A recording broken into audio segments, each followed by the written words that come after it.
أعوذ بالله من الشيطان الرجيم. بسم الله الرحمن الرحيم. رب اشرح لي صدري ويسر لي أمري واحلل عقدة من لساني يفقه قولي. رب زدني علما. يا مقلب القلوب ثبت قلبي على دينك. اللهم فقهنا في الدين. اللهم اهدني وسددني. اللهم اجعل عملي كله صالحا واجعله لوجهك خالصا ولا تجعل لأحد فيه شيئا. آمین. السلام علیکم ورحمۃ اللہ وبرکاتہ. الحمدللہ ہم نے لاسٹ 2 کلاسز میں سیرہ پہ بات کی، اس لیے ہماری سورہ آل عمران کی پچھلے 2 کلاسز میں کوئی آیات نہیں ہوئی اور تھوڑا سا گیپ آ گیا، لیکن مجھے امید ہے کہ انشاءاللہ ہم ابھی جب دوبارہ سے پڑھیں گے تو ہمیں چیزیں دوبارہ سے تازہ ہوں گی.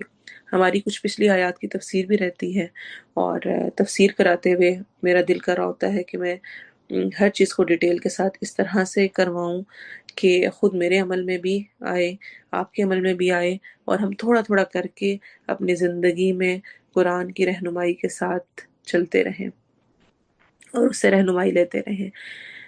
تو انشاءاللہ آج ہم اگلی آیات کو بھی دیکھیں گے کچھ تھوڑی سی، اور میں کوشش کروں گی کہ جتنی تفسیر کو ہم کور کر سکیں.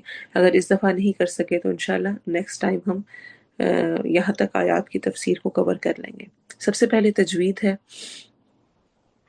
آیہ نمبر 20 سے لے کے 22 تک. فَإِن، ف میں وا والی ساؤنڈ نہیں ہونی چاہیے. ف اور وا کی ساؤنڈ ملتی ہے، قریب ہے، ہونٹوں سے ادا ہوتے ہیں. اوپر والے دان نیچے والے ہونٹ کا جو گیلا حصہ ہے وہاں پہ جا کے لگتا ہے تو ف ادا ہو رہا ہوتا ہے. فَإِن، نون کی آواز کلیئر ہوگی. حاجوک، حاج کر کے ساتھ جیم سے ملانا ہے. یہ مد کون سی مد کہلاتی ہے؟ یاد ہے آپ کو یہ کون سی مد ہے؟ جو پہ واؤ مدہ ہو رہی ہے اور حاجو کا کرتے ہوئے ہم نے ملانا ہے. ح حروف حلقی میں سے ہے. حاج میں کون سی مد ہے؟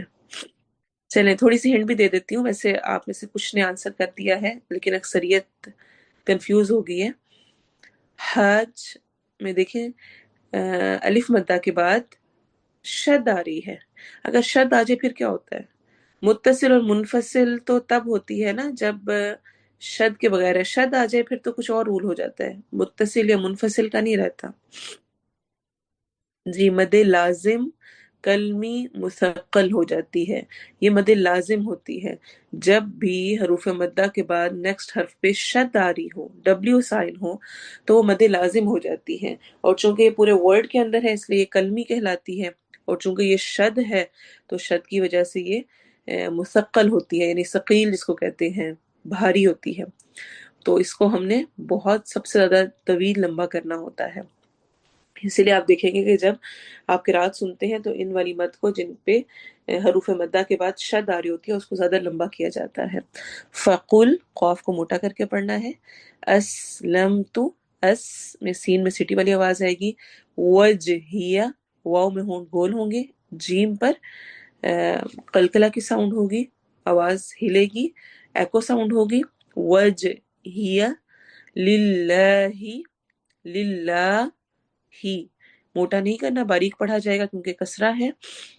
وَمَنِ اتَّبَعَنِ، و ہونٹ گول ہوں گے. من اتبعن، عین اگین حروف حلقی میں سے ہے، و میں ہونٹ گول ہوں گے. قل للذین، قوف کو موٹا کرنا ہے، اور للذین میں ذال کو نرمی سے پڑھنا ہے، یا مدہ کرنی ہے. اوتوا الکتاب، او واو مدہ، تل کتاب. والامیین، میں میم پر ہم وہ نہ کریں گے. والامیین اسلمتم، 2 دفعہ حمزہ آ رہا ہے، اس کو بہت دھیان سے پڑھنا ہے. اس، اس سین میں سٹی والی آواز ہے. لم تم، فَإِنْ أَسْلَمُوا، فَإِنْ میں نون کے آواز کو کلیئر پڑھنا ہے، اسلموا میں وہ مدہ ہوگی، فَقَدِ اهْتَدَوْا، فَقَ قاف موٹا ہے، دی ہا ہے، یہ ہا نہیں ہے، یہ ہا ہے۔ یہ والی کون سی ہا ہوتی ہے جو کہ ہم کوئی پریشانی اور غم میں آہ بھرتے ہیں نا، یہ وہ والی ہا ہے۔ تدو میں گول ہوں گے، تدو ہلکا سا نہیں بولنا، پراپر بولنا ہے، واؤ کی کا مخرج یہ ہوتا ہے کہ اس میں ہونٹ گول ہوتے ہیں۔ وَإِن، سوری آج میرا تھوڑا سا گلا خراب ہے تو ہو سکتا ہے کہ آواز میری اتنی کلیئر نہ ہو۔ وَإِن تَوَلَّوْا، وا میں ہونٹ گول ہوں گے، میں اخفا کی آواز ہوگی، یعنی نون کی آواز کو ہم نے چھپا کے پڑھنا ہے۔ تَوَلَّوْا، واؤ میں اگین ہونٹ گول کریں گے۔ فَإِنَّمَا، ان میں نون غنہ ہوگا، جب بھی نون اور میم پر شد آتی ہے تو ہم نون پر غنہ کر کے پڑھتے ہیں۔ ما الف مدہ، علیک البلاغ، بلاغ، علی یا لین ہو رہی ہے، کل بلاغ، غائن پہ ہم نے سٹاپ کرنا ہے۔ واللہ، اس میں جلالہ ہے، بس ہوئی سواد کو موٹا پڑھیں گے اور یا مدہ کریں گے۔ رم بالعباد، بس ہوئی رم میں اقلاب ہو رہا ہے، تنوین کے بعد با آ رہا ہے، اس لیے ہم نون کے ساؤنڈ کو میم میں چینج کر دیں گے، اور بالعباد، عین حروف حلقی میں سے ہے، با دال پہ قلقلہ ہوگا۔ ان الذین، ان نون پہ غنہ کریں گے، ذی میں دال کو نرمی سے اور یا مدہ کے ساتھ، یکفرون، فرو میں واو مدہ ہوگی، بآیات اللہ، وَيَقْتُلُونَ النَّبِيِّينَ، یک میں قاف میں اگین ایکو ساؤنڈ ہوگی، کلکلا ہوگا، وَيَقْتُلُونَ، نون پہ اگین غنہ ہو رہا ہے، نبیین، بغیر، غوئی، غا موٹے حروف میں سے بھی ہے، حروف حلقی میں سے ہے، اس کو بھی غیر ہی نہیں پڑھنا، بغوئی، غوئی موٹا کر کے پڑھنا ہے۔ ریحق، ہا حروف حلقی میں سے ہے، قاف موٹے حروف میں سے ہے، حروف مستعلیہ میں سے، ہم اس کو آگے ملائیں گے تو یہاں پر ادغام ہوگا، یعنی ہم ادغام غنہ کر کے پڑھیں گے۔ حق و یق، قاف پہ قلقلہ ہے، یقتلون واو مدہ، وَيَقْتُلُونَ الَّذِينَ ذال کو نرمی سے اور یا مدہ کرتے ہوئے۔ یا مدہ کیا ہوتا ہے؟ جب بھی یا ساکن سے پہلے والے حرف پر زیر یعنی کسرہ آتی ہے تو ہم اس یا کو دو حرکہ لمبا کر کے پڑھتے ہیں اور یہ یا مدہ کہلاتا ہے۔ یأمرون، جب بھی الف کے اوپر جزم آ جاتی ہے تو وہاں پر ہم اس کو جھٹکا دے کے پڑھتے ہیں، اسی لیے ہم اسے پڑھیں گے یا مرو، واو مدہ ہو رہی ہے، واو مدہ کب ہوتی ہے؟ جب بھی واو ساکن سے پہلے والے حرف پر پیش دوما آ رہی ہو تو ہم اس کو دو حرکہ لمبا کر کے پڑھتے ہیں اور اس کو ہم واو مدہ کہتے ہیں۔ بالقسط، قاف موٹا، طوا موٹا پڑھا جائے گا، بیچ میں سین سیٹی والی آواز کے ساتھ ہوگا۔ من الناس، منن نون غنہ، نا الف مدہ، سی، فبشرہم بعذاب، اگین روا کو باریک ہم پڑھیں گے اور ہم میں اخفا شفوی ہوگا، یعنی میم ساکن کے بعد جب بھی با آتا ہے تو ہم وہاں پر میم کی آواز کو تھوڑا سا چھپا کے پڑھتے ہیں اور اس کو ہم کہتے ہیں اخفا شفوی۔ بعذاب علیم، بن میں نون کی آواز کلیئر ہوگی۔ اولئک الذین، مد کو لمبا کریں گے، یہ کون سی مد ہو رہی ہے؟ بتائیں کون سی مد ہے؟ چیٹ میں لکھیں جلدی سے۔ اولئک میں کون سی مد ہو رہی ہے؟ جی متصل ہو رہی ہے، کیونکہ یہ ایک ہی لفظ کے اندر آ رہی ہے۔ اگر دو لفظوں میں حروف مدہ اور حمزہ جا رہے ہوں تو پھر وہ مد منفصل ہو جاتی ہے۔ اولئک الذین